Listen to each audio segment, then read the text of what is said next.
So yun guys, tapos na yung dalawang kalis na ni-restore natin.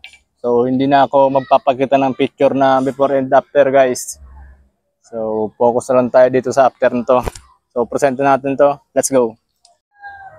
Aringaho at tapos na yung dalawang project na dalawang pirasong kalis restoration. So yan, may kawang tayong pampunas kasi naka-petroleum jelly na yung mga blade niyan. So let's go. Unsheet na natin. So yan na silang dalawa guys. Naisubo na rin yan and matalas na.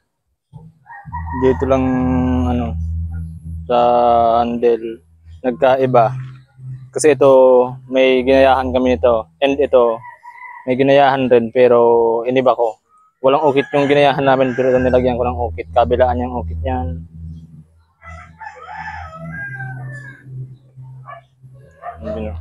Uy! Madulas guys. Naka fine finish kasi yan. Fine finish. Fine edge. So yan na sila. Tapos na. Dito ko na tinutulukan yung pagre-restore dito.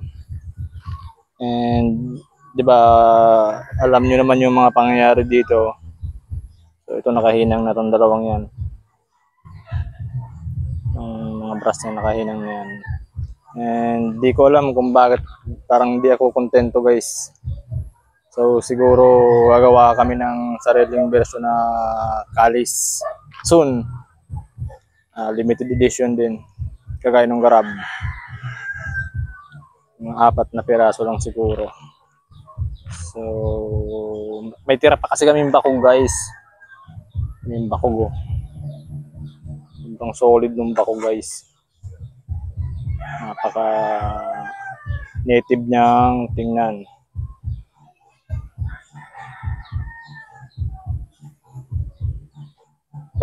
And matalas na rin talaga yan. So try natin.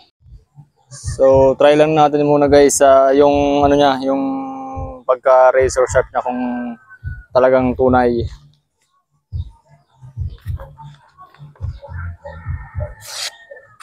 No, sobrang talas guys. And babalik na rin ko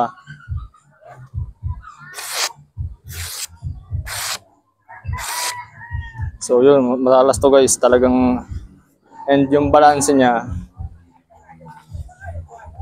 talagang ano na, all goods na. And ito naman isa pangdigma daw to sabi nung may-ari. Dati bad trip siya nung nakuha niya to. Tapos nung na-restore na, ngayon happy na.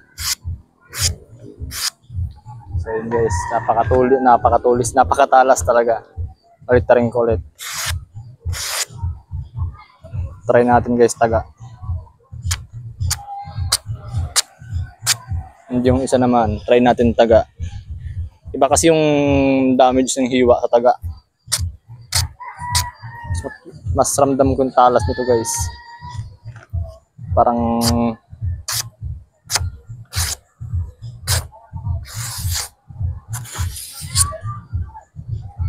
Parang ano, parang papatid ng pulso to. Hiwa pa lang, papatidin ng pulso So yun na sila guys.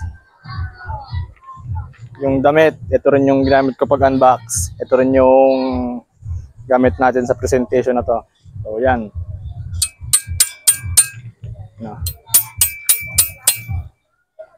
All goods na guys, all goods. So sana masiyahan yung may-ari. Gusto ko pa sanang mag-ahit guys, kaso wala. Na-present ko na to kagabi dun sa may-ari and naipakita ko na sa kanyang umaahit. So wala na siyang masabi ito guys. Hindi na rin na masasanatanggal yan. May retention na. Hey! Sobrang solid guys. So yun, dalawang kalis. Ay, yung isa pala guys, ito. Yung handle nito, galing dito. Tapos yung scabbard naman, galing dito. So yung konsepto ng scabbard na to, galing din doon. Kaso, iniba ko lang yung detalye guys. Naglagay ako ng mga, ito to. Galing din to dun sa dating scabbard nila. Inuha ko lang, nilagay ko dito.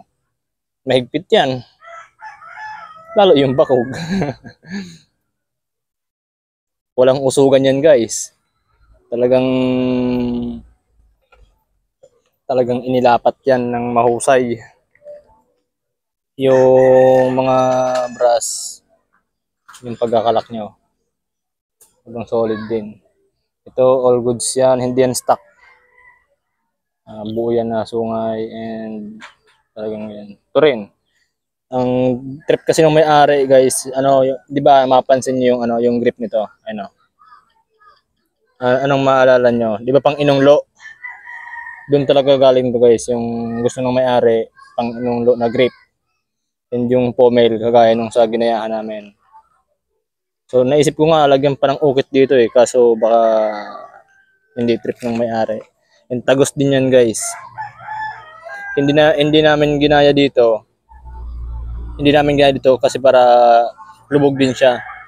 Pero dalawang patong yung brass plate niyan. Yan yung tango, laki ng tango. So matibay na siya. And kung halimbawa man na dumating yung puntong i-restore ulit, ang pinaka suggestion ko diyan, sunog na talaga. Susunugin na to. Kasi hindi na to mabubunot. Tagos na yung tang niyan guys, hindi na kagaya nung 3 inches lang.